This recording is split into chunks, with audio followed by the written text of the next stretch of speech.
사랑하고 축복합니다. 2월 18일 금요일입니다. 오늘도 우리에게 생명을 주신 그 주님을 찬양하며 믿음으로 승리하는 하루가 되시기를 소원합니다. 오늘 말씀은 하나님께 소망을 두십시오 라는 제목으로 함께 말씀을 나누고자 합니다. 오늘 본문의 말씀은 시편 73편 1절에서 16절까지의 말씀입니다. 봉독하도록 하겠습니다. 하나님이 참으로 이스라엘 중 마음이 정결한 자에게 선을 행하시나 나는 거의 넘어질 뻔하였고 나의 걸음이 미끄러질 뻔하였으니 이는 내가 악인의 형통함을 보고 오만한 자를 질투하였음이로다. 그들은 죽을 때에도 고통이 없고 그 힘이 강건하며 사람들이 당하는 고난이 그들에게는 없고 사람들이 당하는 재앙도 그들에게는 없나니 그러므로 교만이 그들의 목걸이여 강포가 그들의 옷이며 살찜으로 그들의 눈이 솟아나며 그들의 소득은 마음의 소음보다 많으며 그들은 능욕하며 악하게 말하며 높은 데서 거만하게 말하며 그들의 입은 하늘에 두고 그들의 혀는 땅에 두루 다니도다. 그러므로 그의 백성이 이리로 돌아와서 잔에 가득한 물을 다 마시며 말하기를 하나님이 어찌하랴 지존자에게 지식이 있으랴 하는도다. 볼지어다 이들은 악인들이라도 항상 편안하고 재물은 더욱 불어나도다. 내가 내 마음을 깨끗하게 하며 내 손을 씻어 무죄하다 한 것이 실로 헛되도다. 나는 종일 재난을 당하며 아침마다 징벌을 받았도다. 내가 만일 스스로 이르기를 내가 그들처럼 말하리라 하였더라면 나는 주의 아들들의 세대에 대하여 악행을 행하였으리이다. 내가 어쩌면 이를 알까 하여 생각한즉 그것이 내게 심한 고통이 되었더니. 아멘. 오늘 말씀 제목 하나님께 소망을 두십시오입니다. 오늘과 내일 이틀 동안 저희는 시편 73편의 말씀을 묵상하게 될 것입니다. 시편 73편의 말씀은 우리에게 잘 알려진 아삽의 시인데요. 이 말씀을 묵상하고 또 이해를 돕기 위해서 몇 가지 내용을 먼저 확인한 뒤에 말씀을 좀 살펴보기를 원합니다. 저희들이 일단 먼저 알아야 될 것은요. 시편 73편이 시편 가운데 가지는 위치입니다. 시편은 총 150편으로 되어 있지요. 그 가운데 73편은요. 아주 중요한 위치에 놓여져 있습니다. 시편은 전체가 5권으로 구성되어져 있는데요. 그 중에 세 번째 권에 제일 처음 시작하는 시편이 바로 시편 73편이라는 것이죠. 쉽게 얘기하면 5권 중에 세 번째 권의 첫 번째 시라는 것입니다. 두 번째, 시편 73편의 저자에 대한 이야기입니다. 한글 개역 성경의 표제는 독립되어 있습니다만은 원문에는 1절의 일부로 나오고 있습니다. 여러분 시편의 표제는요 일반적으로 저자나 저작 배경이나 시기 또는 연주 방법, 사용 악기 등이 이렇게 얘기되는데요. 오늘 시편 73편의 표제의 경우에는 저자가 아삽이라는 사실만 간략하게 이야기하고 있습니다. 이렇듯 전체 시편 150편의 시편 가운데 확실하게 저자가 밝혀져 있는 시편은 모두 101편인데요. 그 중에서 12편이 아삽이나 그의 후손들이 지은 시입니다. 시편 73편은요. 이 시편 자체에 시편 저자가 표제를 통해서 아삽이다라고 스스로 말해주기 때문에 저자에 대한 고민은 할 필요가 없지요. 그렇다면 여러분 아삽은 어떤 사람일까요? 여러분 아삽에 대해서는 여러분이 좀 오랫동안 기억을 하셨으면 좋겠습니다. 레위 지파 사람이고요. 게르솜의 자손, 헤만의 형제 베레야의 아들 이렇게 소개하고 있습니다. 여러분 다윗 때에 여호와의 전에서 봉사하는 성가대가 세 조가 있었습니다. 세 그룹이 있었다라는 것이죠. 그 그룹의 지휘자 헤만, 에단과 더불어 지휘자가 바로 아삽이었다라는 것이죠. 그들은 여호와의 궤를 오벳에돔에서 예루살렘으로 옮길 때 궤 앞에서 악기를 울려 즐겁게 하기 위해서 레위 사람 중에서 선발되어진 사람들이었고요. 그 후에 그 직분이 고정되고 세습되었습니다. 아삽은 하나님의 전에서 찬양하는 일에 관여하는 일을 하였지만 그와 그의 후손들은 지금 우리가 생각하는 단순한 찬양의 일만을 하는 것은 아니었습니다. 다윗의 통치 때에는요, 아삽의 아들들은 음악을 통해 예언을 하기도 하였고요. 후에는 그 자손들이 요시야 왕 아래에서 노래하는 자들로 나타나기도 하였습니다. 그들 가운데 많은 사람들이 바벨론 포로로부터 귀환하여서 성전에 기초를 놓을 때 노래를 부르는 자로 또는 연주자로 예루살렘에 정착하기도 하였고요. 그들은 후에 여호와의 전에서 레위인들을 감독하기도 하였고 성벽을 낙헌할 때에 나팔을 부는 직무도 맡았지요.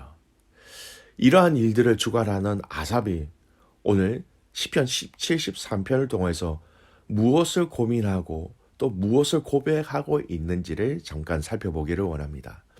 먼저 아삽이 가지고 있는 신앙관 또는 그의 고민이라고 이야기할 수 있는 내용이 있습니다.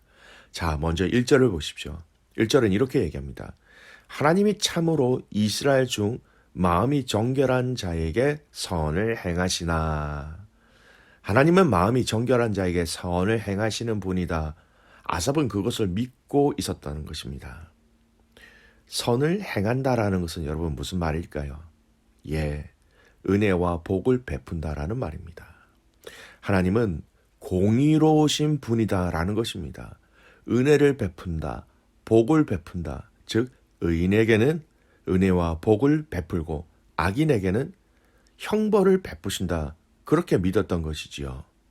그런데 그가 본 현실은 그렇지 않았다는 것입니다.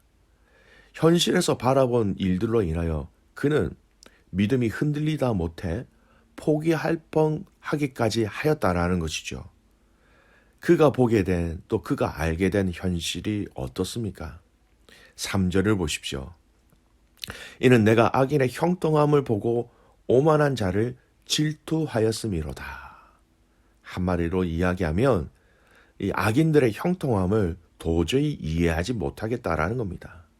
그래서 악인들의 형통함에 대해서 너무나도 구체적으로 그가 본 내용을 근거로 해서 그가 느끼고 깨달은 걸 통해서 아주 구체적으로 얘기하지요. 그 악인들의 형통함의 상세함이 4절에서부터 12절까지 말씀으로 이어집니다. 몇 가지 예를 들면요, 이렇습니다. 악인들, 죄를 지은 사람들, 이 악인들이라는 어떤 정의들은 참 많겠지만 어쨌든 이 악인들은 죽을 때 고통도 없고 이렇게 얘기합니다.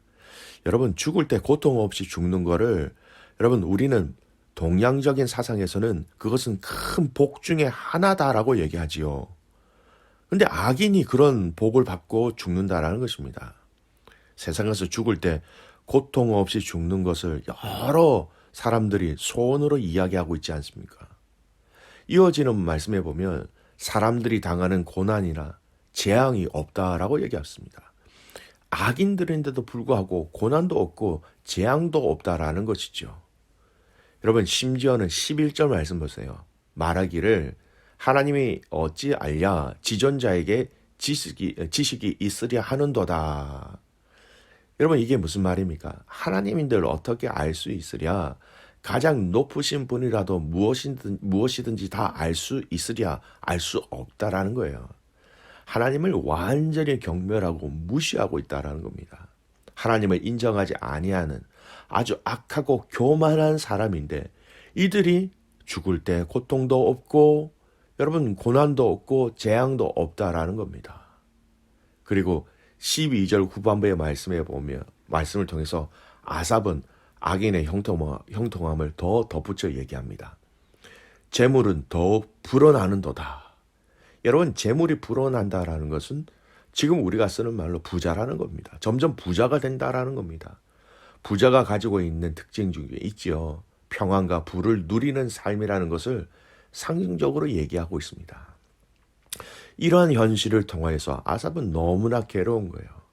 악인의 형통함을 보고 악인에게는 형통이 아니라 하나님의 심판과 하나님의 벌이 있어야 되는데 왜 이 악인들이 형통하게 될까?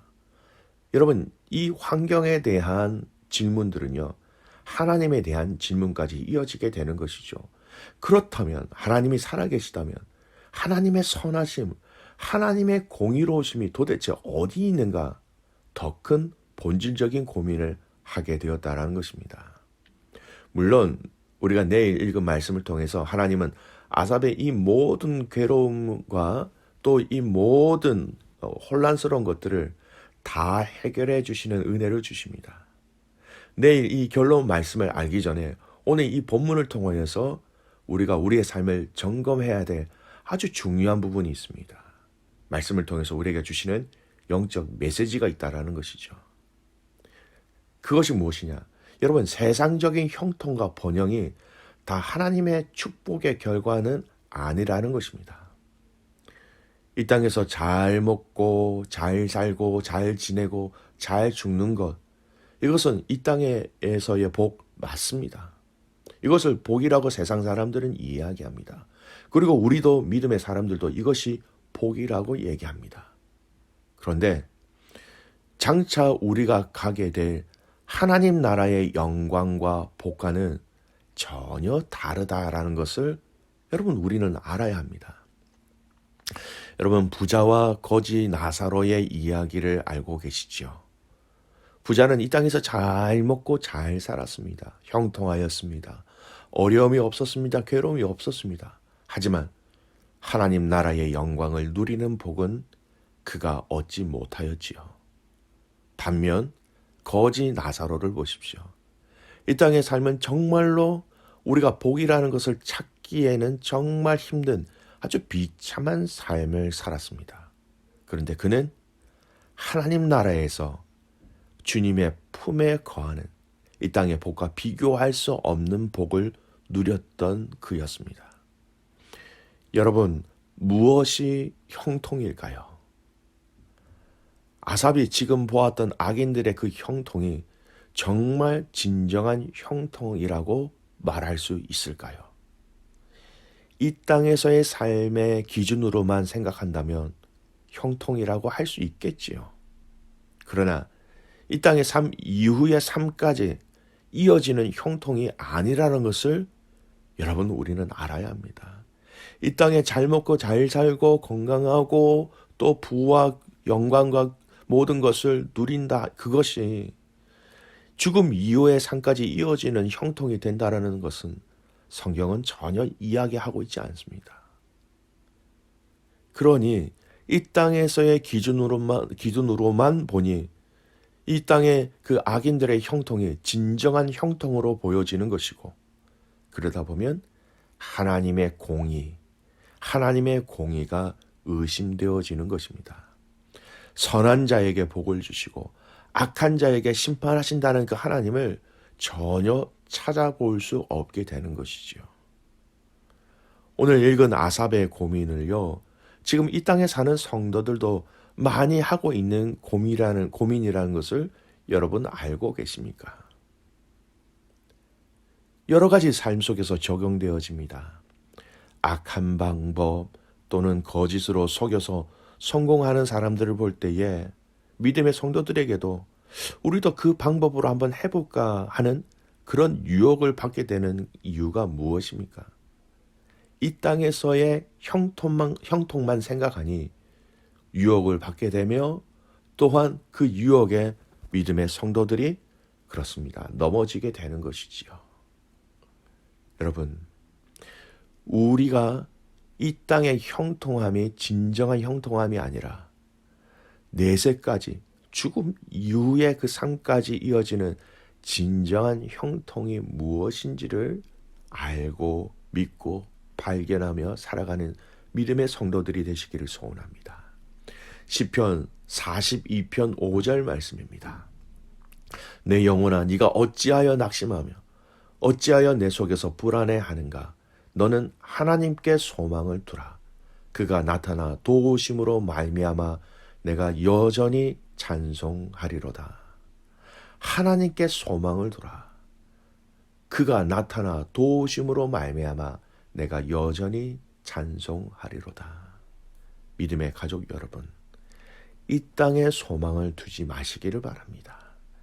이 땅의 소망을 여러분, 물질과 형통과 또 건강과 모든 내 삶에 부족함이 없는 것으로 거기에만 소망을 두는 것이 아니라 하나님께 소망을 두고 하나님 나라에 소망을 두고 우리의 모든 소원을 그렇게 둘 때에 이 땅의 가치관과 다른 하나님 나라의 가치관으로 승리하며 살아갈 수 있는 것이지요. 아삽은 오늘 이 부분에 대해서 깊은 고민을 하였습니다. 그리고 내일 말씀을 통하여서 이것을 깨달았을 때에 얼마나 큰 기쁨을 주님 앞에 고백하는지 내일 말씀을 통해서 확인할 수 있지요. 오늘 이 하루 여러분의 삶, 우리의 자녀들, 또 우리에게 허락하신 믿음의 공동체 가운데 하나님께 소망을 두며 함께 나아가는 믿음의 가족들 되시기를 주님의 이름으로 축복합니다. 아멘.